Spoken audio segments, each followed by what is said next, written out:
व्योम भूमिर्न तेजो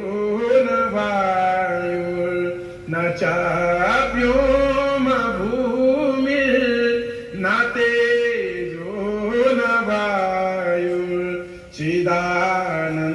शिवोऽहं चिदानन्दरूपः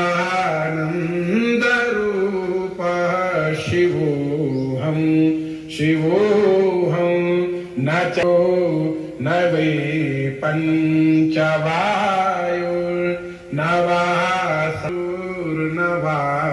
पञ्चकोश न वा पाणिपादो न चोपरि